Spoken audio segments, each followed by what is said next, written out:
My dear good people of Lagos State, it is with a great sense of responsibility that I address you today on the reactions that have trailed the release of the Endsars Judicial Panel of Inquiry report submitted to me exactly about 2 weeks ago, and how it has played out in the public discourse since then.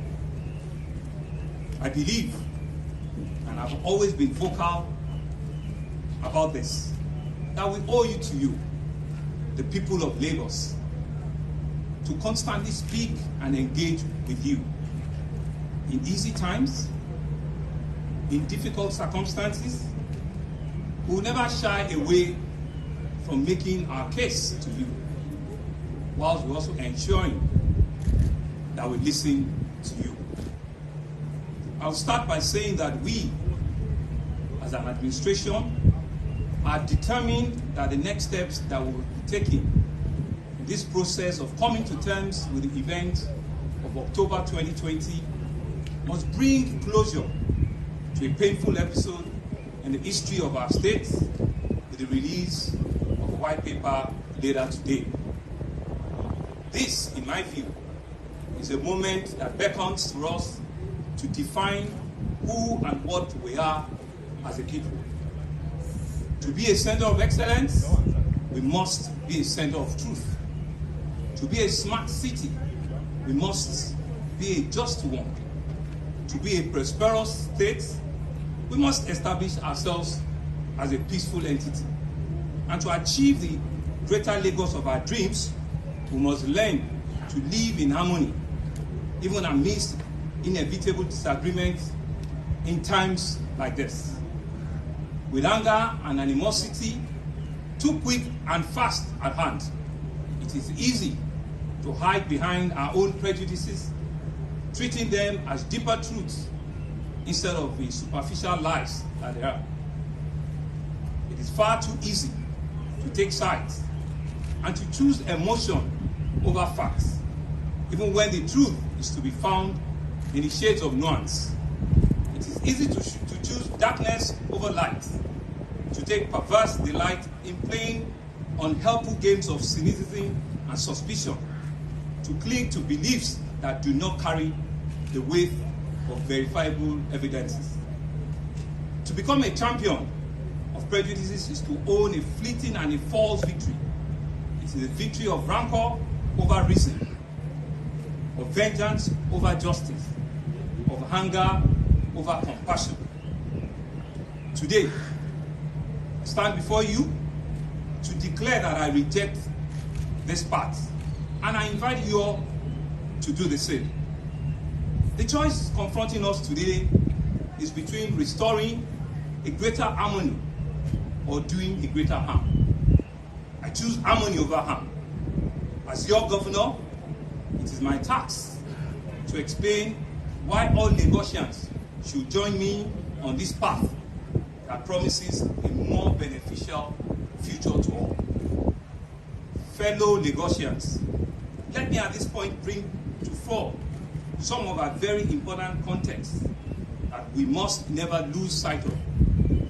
You will recall that the Judicial Panel of Inquiry was originally inaugurated to investigate allegations of police brutality which were committed by the disbanded SARS in Lagos State.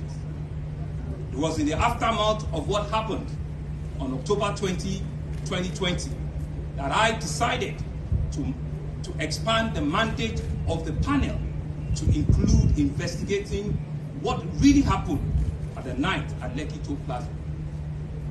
As a matter of good faith and a sincere commitment to uncovering the truth, we constituted a panel of individuals that we believe were independent, were credible, and representative of the various stakeholder community interested in the movement against police brutality. Apart from the chairman of the panel being a respected retired jurist, various stakeholders, including the youth, Endsars protesters themselves, the police, and civil society groups were all represented on the panel. I'm sure no member of the panel can claim that the state government made any attempt to influence them in any way throughout the duration of its sitting. While I commend the panel for undertaking its tasks to the best of its ability, it is however regrettable that the panel's work and the leakage of an unauthorized version of the report has generated tension. Sadly, a deep wound has been reopened. The heated exchanges among various shades of opinion on the report have unfortunately put us at the risk of meeting a larger picture. The fact that what we all seek is common is a land in which we're all safe and secure. Law enforcement agents are trusted and justice is guaranteed for all. As I've stated earlier, we have no intention to engage in histrionics or further inflame the passion on a matter that has generated intense interest and conversation, both nationally and internationally. Our decision and our actions will be based entirely on the law, the weight of evidence, and an unblemished respect for the truth. Let me at this junction say that I have never been in any doubt as to the sincerity, the patriotism, and the noble motivations of both the organizers and the participants in the movement to an end of the human rights abuses by the now disbanded Special Anti-Robbery Squad, SARS. It is also on record that the federal government accepted all the demands of the protesters, including the immediate scrapping of SARS. The National Economic Council, NEC, also recommended the establishment of state panels of inquiry into cases of police brutality. And the Lagos State government was the very first to set up its own panel. I can boldly say that no state took the advocacy of police reform and justice in the face of the documented brutality more seriously than we did in Lagos. We have so far paid over 400 million in the compensation to victims of police brutality, in line with the recommendations of the panel. My good people of Lagos State, you will also recall that in solidarity with the protesters, I joined the youth at various points during the demonstration, particularly at the Lekki Toll Plaza and in Alausa. I received the charter of demands of the protesters and promised to pass them to the President and Commander-in-Chief of the Armed Forces, President Muhammadu Buhari. I kept my words and I passed on the demands to the President, who promised to act promptly on the issues raised. However, perhaps as a result of the entrenched lack of trust between government and the governed over the years, the protesters responded to government's concessions with skepticism, and the demonstrators continued, even growing in intensity. Regrettably, what had been very well organized and a peaceful protest were subsequently hijacked in different parts of the country, particularly in Lagos. In the ensuing descent into anarchy, many of our compatriots were caught up in the violence. Several policemen were killed.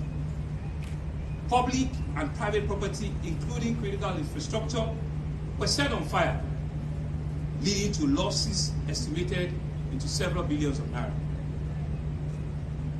At that point, I imposed a curfew to restore normalcy in Lagos. We had only one goal in mind, which is the maintenance of law and order. and the protection of citizens going about their daily lives. This is more than a legal duty. It is a sacred obligation under the Constitution of the Federal Republic of Nigeria, which I swore to uphold. In my inaugural speech as your governor on the 29th of May 2019, I said, and I quote, "Let us explore how we can establish a harmony of interests and avoid the growing tendencies to focus on those things that differentiate and divide one Lagosian from another. By dint of providence, this small tract of land, intersected and surrounded by waterways and lagoons, has become home to roughly 22 million people with their various dreams and aspirations." End of quote. It is therefore my earnest desire that all of us, the government, the youth, the protesters, the police, and other security agencies learn the appropriate lesson from the Endsars protest, particularly the Lekki Toll incident, with a view to averting any reoccurrence to the detriment of our dear state. It is a testimony to our strength and to our resilience as a people that despite the huge losses incurred because of these terrible incidents, we have bounced back with our economy as vibrant, as viral as ever. I have no doubt whatsoever that our prospects are as bright as ever and that the best lies ahead of us in Lagos State and in Nigeria. My dear Lagosians, let me remind you of our collective strength as a people. We are that social collective who, through the resilience of our spirit, confronted an unseen enemy called COVID-19. In our common resolve, we overcame the worst of the pandemic. We are the great people who triumphed over terrible explosion at Dosoba, an incident in which many lives and property were lost. Just a month ago, we rose above the differences of our tribes and our tongues. We rally around our inner strength to rescue survivors of the collapsed Ikoyi Gerald building, and we console those that lost their loved ones together. The testament of the resilience of our spirit rests in how we rise after every adversity. This is who we are. This is the true spirit of Lagos. Our resilience and irrepressible spirit has also propelled us to show our empathetic nature in the face of tribulations. This is how long defined us as a people, and is also at the root of a just clamor for an end to police brutality. Going forward, dear Lagosians, we shall facilitate better communication between our youth and the state security machinery to resolve issues before they become intractable. We will make it easier for our young people to initiate formal complaints of any human rights violation through our Ministry of Justice. We will also improve the coordination between the state government and the security agencies, including the police and the military. In this vein, we are studying how to improve security policy formulation, information sharing, and clearly rules of engagement in terms of social unrest. Just as we have established a mechanism to compensate all those who lost either their homes, their businesses, and their livelihood to the violent destruction in October 2020, We shall also establish a detailed procedure for the just compensation of citizens with verifiable claims of any form of police brutality committed during this protest. Dear Lagosians, this month of December, I'll be leading a walk of peace to herald the healing of our land. Let me therefore use this occasion to extend an open invitation to all of our youths, members of the diplomatic corps, civil society groups, students, gentlemen of the press, media, and other stakeholders to join me. I would want Folarin Falana, popularly called Fowls. I would want Debo Adebayo, Mr. Macaroni. I would want an activist lawyer, Mr. Dele Farotimi. I would want Temitope Majekojunu. I would want Mr. Shegun Abosonya. I would want Adetom, Just Detom, who draws me every day. I want legendary son of the last Sheun Kuti. I would also want the Commissioner of Police, Mr. Akim Odunosi. I want the Commander of the RRS, CSP Yinka Egbeyemi, to join me on this historic march for our dear Lagos. Nobody will build this city for us. No nation will build the state for us. Let us show the world who we are. No foreign media will change negatively our narrative.